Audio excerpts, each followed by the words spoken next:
Hello. For today's video, I will provide you information about the meaning, characteristics, and functions of cultures. But before that, I'm Angelo May Arroyo at your service. But first of all, let's talk about what is culture. So, what is culture? Okay, so now culture is used in a special sense in anthropology and sociology. It refers to the sum of human beings' life ways, their behavior, beliefs, feelings, thought, and also it connotes everything that is acquired by them as social beings. It also includes what we think, how we act, and what we own. So there is a lot of definition about culture. So there is some sociologies and anthropologies regarding the definition of culture. Culture has been defined in a number of ways. There is no consensus among sociologists and anthropologists regarding the definition of culture. One of the most comprehensive definitions of the term culture was provided by the British anthropologist Edward Tylor. So he defined that culture is a complex whole which includes knowledge, belief, arts, morals, law, custom, and any other capabilities and habits acquired by man as a member of society. There are some writers also who add to the definitions some of the important other capabilities and habits such as language and the techniques for making and using tools. So culture consists of all learned normative behavior patterns that is all shared ways or patterns of thinking and feeling as doing so. Some of the thinkers also include that culture, just like Coley, Argel, and Carr, say that it is the interaccumulation of artificial objects, conditions, tools, techniques, ideas, symbols, and behavior patterns peculiar to a group of people, possessing a certain consistency of its own and capable of transmission from one generation. Culture, according to A. Hobel, that culture is the sum total of integrated learned behavior patterns which are characteristics of the members of a society and which are therefore not the result of biological inheritance. And also Burstead said that culture is the complex whole that consists of everything we think and do and have as members of society.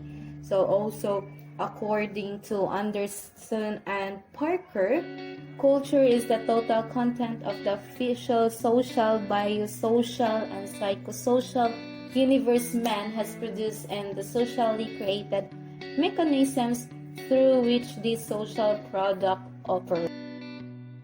Moreover, Linowski defines culture as in the simplest way.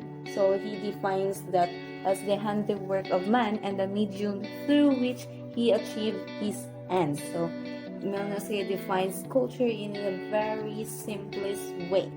And also according to H.T. Mazumador, culture is the sum total of human achievements, materials as well as non-material, capable of transmission sociologically by tradition and communication. It is also vertically as well as horizontally. So combining several of these definitions, we may define culture as the sum total of human achievements or the total heritage of man, which can be transmitted to men by communication and tradition. It is a way of life of the people in a certain geographical area, lifestyle, and social pattern of a society being the direct consequence of accumulated heritage of ages past, distinguish and differentiate one community from another. So culture is a collective heritage learned by individuals and passed from one generation to another.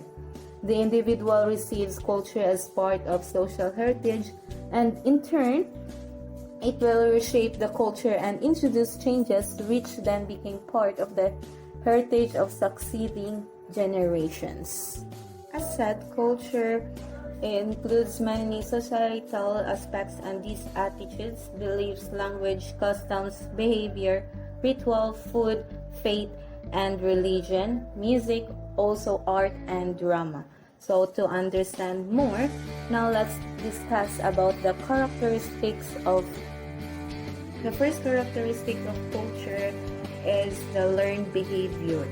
So it means that culture is a set of beliefs, attitudes, and practices that an individual learns. So not all behavior is learned, but most of it is learned. For example, combing one's hair, standing in line, telling jokes, criticizing the president, and going to the movie. Sometimes the terms conscious learning and unconscious learning are used to distinguish the learning.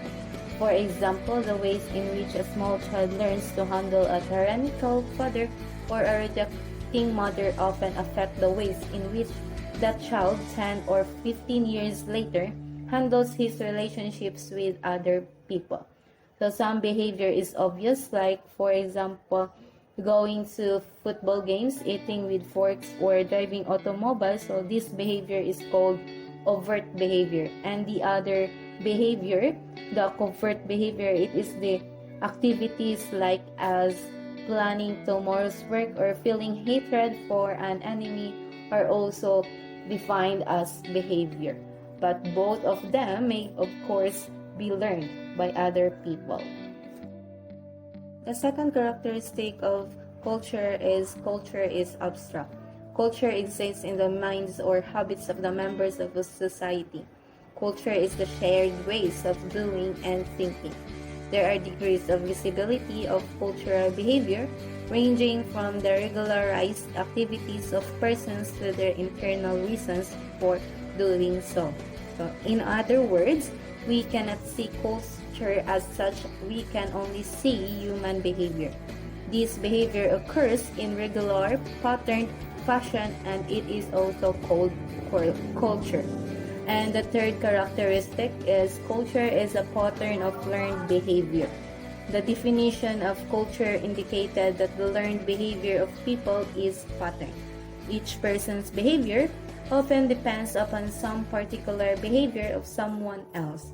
The point is that, as a general rule, behaviors are somewhat integrated or organized with related behaviors of other persons. Next, the fourth characteristic of culture. Culture is the products of behavior. Culture learnings are the products of behavior. As the person behaves, there occur changes in him. He acquires the ability to swim, to feel hatred towards someone, or to sympathize with someone. They have grown out of his previous behaviors. In both ways, then human behavior is the result of behavior. In his or her experience of other people are impressed on one as he or she grows up. And also many of his traits and abilities have grown out of his own past behaviors. And next is the fifth characteristic of culture. It includes attitudes, values, knowledge. So it means that there is a widespread error in the thinking of many people who tend to regard the ideas, attitudes, and notions which they have as their own. It is easy to overestimate the uniqueness of one's own attitudes and ideas. But when there is an agreement with other people, it is largely unnoticed. But when there is a disagreement or difference, one is usually conscious of it. So, however, your differences may also be cultural. The sixth characteristic of culture is it includes material objects. So it means that man's behavior results in creating objects. Men were behaving when they made these things. To make these objects required numerous and various skills which human beings gradually built up through the ages. Man has invented something else, and so on. So occasionally one encounters the view that man does not really make steel or a battleship, but all of these things existed in a state nature. So we also know that man merely modified their form, changed them from a state in which they were to the state in which how Now they uses them. For example, the chair was first a tree, which man surely did not make, but the chair is more than trees, and the jet airplane is more than iron ore, and so forth. And next, we will talk about the seventh characteristic of culture. It is shared by the members of society. The patterns of learned behavior and the results of behavior are possessed not by one or a few persons, but usually by a large proportion. Thus, many millions of persons share such behavior patterns, such as Christianity, the use of automobiles, or the English language. Persons may share some part of a culture unequally, and also sometimes the people share different aspects of culture. So the point to our discussion of this seven characteristic of culture, it is not that culture or any part of it, but it is the shred identically, but it is shared by the members of society to a sufficient extent. Next, culture is superorganic. Culture is sometimes called superorganic because it implies that culture is somehow superior to nature. The word superorganic is useful when it implies that what may be quite a different phenomenon from a cultural point of view.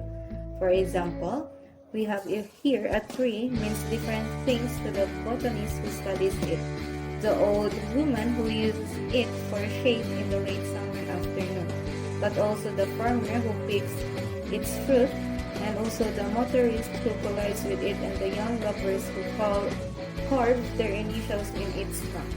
We have the same physical objects and physical characteristics, but in other words, may constitute a variety of quite different cultural objects and its cultural characteristics. So next, let's go on for the culture is pervasive. So culture is pervasive, it touches every aspect of life. The pervasiveness of culture is manifest in two ways. So let's start with the first one. Culture provides an unquestioned context within which individual action and response takes place. Not only emotional action, but also its relational actions that are governed by cultural norms. Next, the second one is the culture pervades social activities and institutions. So according to Ruth Benedict, a culture, like an individual, is a more or less consistent pattern of thought and action. With each culture, there come into being characteristic purposes not necessarily shared by other types of society.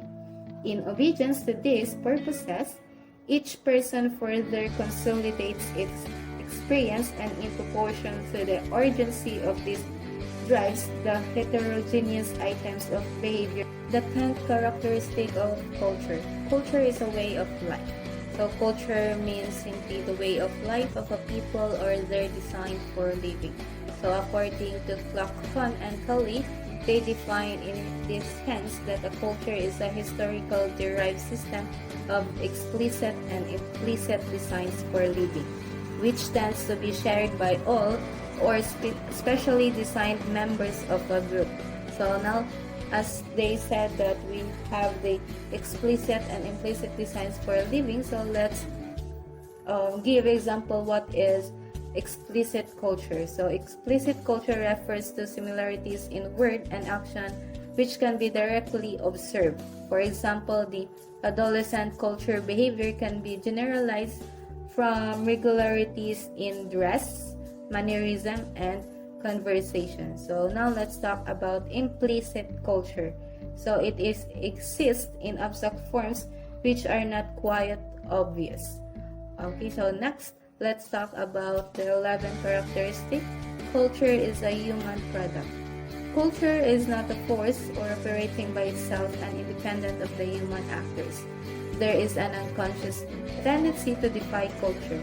It is also to endow it with life and treat it as a thing. Culture is a creation of society in interaction and depends for its existence upon the continuance of society.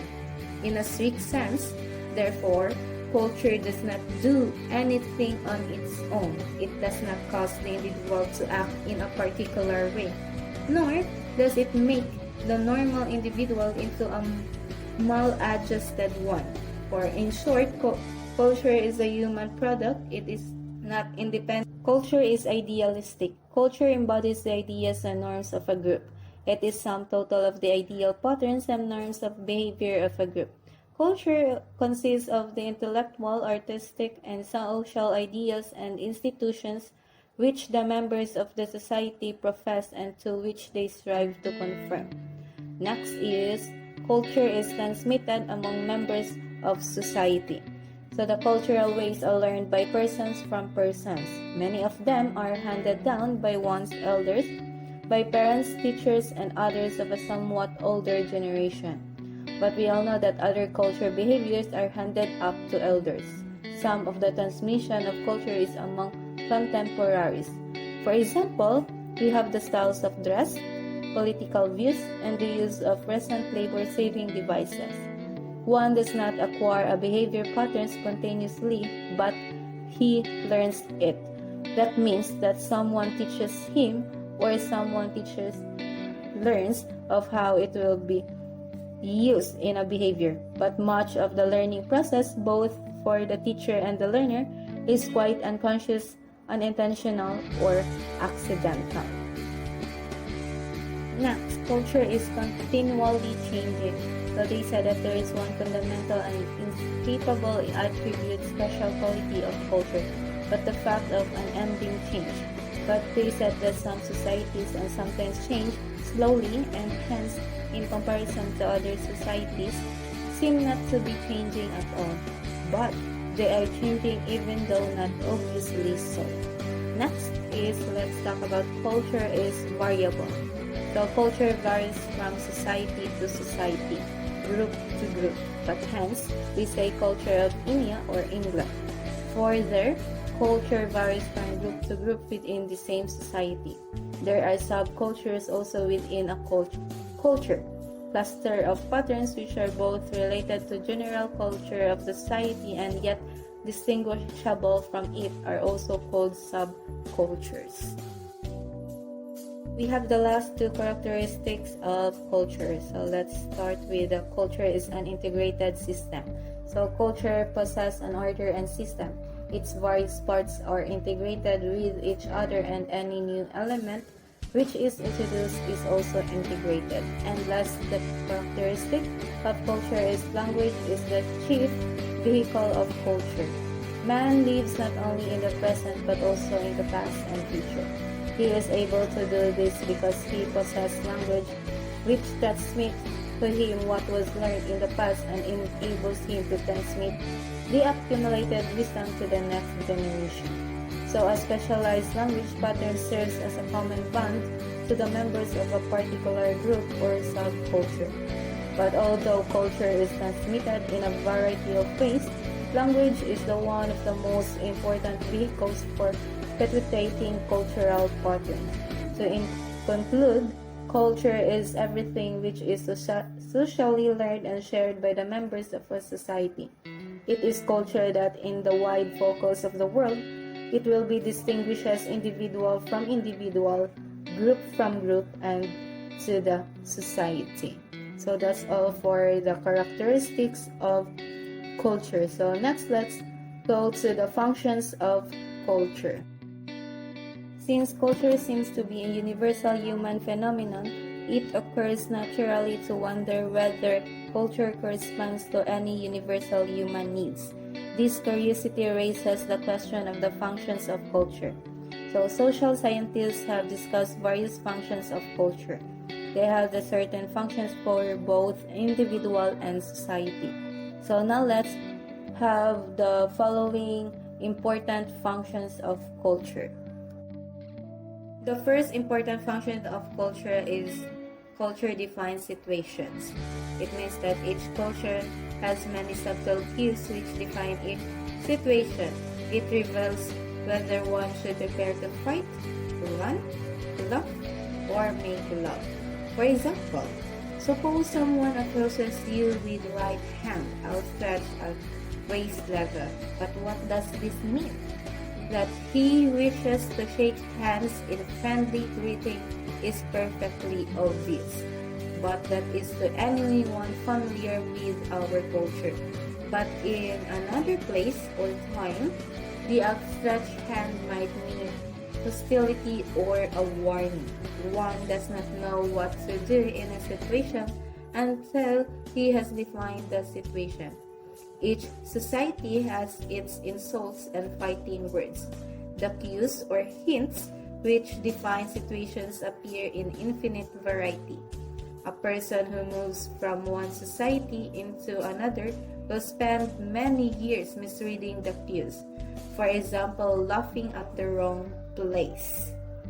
Second important function is culture defines attitudes, values, and goals. Each person learns in his culture what is good, true, and beautiful. Attitudes, values, and goals are defined by the culture, while the individual normally learns them as unconsciously as he learns the language. So let's differentiate attitudes, values, and goals. But let's go first in attitude. Attitudes are tendencies to feel and act in a certain way. Next, values are measures of goodness or desirability. For example, we value private property or government and many other things and experience. While goals are those attainments which our values define as worthy. Winning the race, gaining the affections of a particular girl, or becoming president of the firm. By approving certain goals and ridiculing others, the culture channels individual ambitions. In these ways, culture determines the goals of life. The third important function of culture is culture defines myths, legends, and the supernatural. Myths and legends are an important part of every culture. They may inspire, reinforce effort and sacrifice and bring comfort, improvement. Whether they are true is sociologically unimportant. But ghosts are real to people who believe in them and who act upon this belief. But we cannot understand the behavior of any group without knowing something of the myths, legends, and supernatural beliefs they hold. Myths and legends are powerful forces in a group's behavior. Culture also provides the individual with a ready-made view of the universe. The nature of divine power and important moral issues are defined by the culture. The last important function of culture is culture provides behavior patterns. The individual need not go through painful trial and error learning to know what foods can be eaten without poisoning himself, or how to live among people without fear. He finds a ready-made set of patterns awaiting him, which he needs only to learn and follow. The culture maps out the path to matrimony. The individual does not have to wonder how one secures a mate. He knows the procedure defined by his culture. If men use culture to advance their purposes, it seems clear also that a culture imposes limits on human and activities. The need for order calls forth another function of culture, that of so directing behavior that disorderly behavior is restricted and orderly behavior is promoted. As a society without rules or norms to define right and wrong behavior would be very much like a heavily traveled street without traffic signs or any understood rules for moving and passing vehicles. Chaos also would be the result in either case. So social order cannot rest on the assumption that men will spontaneously behave in ways conducive to social harmony. So that's the fourth and the last important functions of culture. And so the last part of our video, so we will talk about the relationship about culture and society. So according to Ralph Linton, a society is an organized group of individuals. A culture is an organized group of learned responses. The individual is a living organism capable of independent thought, feeling, and action. But with this independence, limited and all his resources profoundly modified by contact with the society and culture in which he develops. So a society cannot exist apart from culture. So a society is always made of persons and their groupings. People carry and transmit culture, but they are not culture. No culture can exist except as it is embodied in a society of man. No society can operate without cultural directives, like matter and energy, like man and body. They are interdependent and interacting, yet express different aspects of the human situation. So we must always remember that one must always keep in mind the interdependence and the reciprocal relationship between culture and society. Each is distinguishable concept in which the patterning and organization of the whole is more important than any of the component parts. Okay, so that's all for our today's video, and thank you so much for listening, and we will say goodbye, goodbye, goodbye. Have a nice day.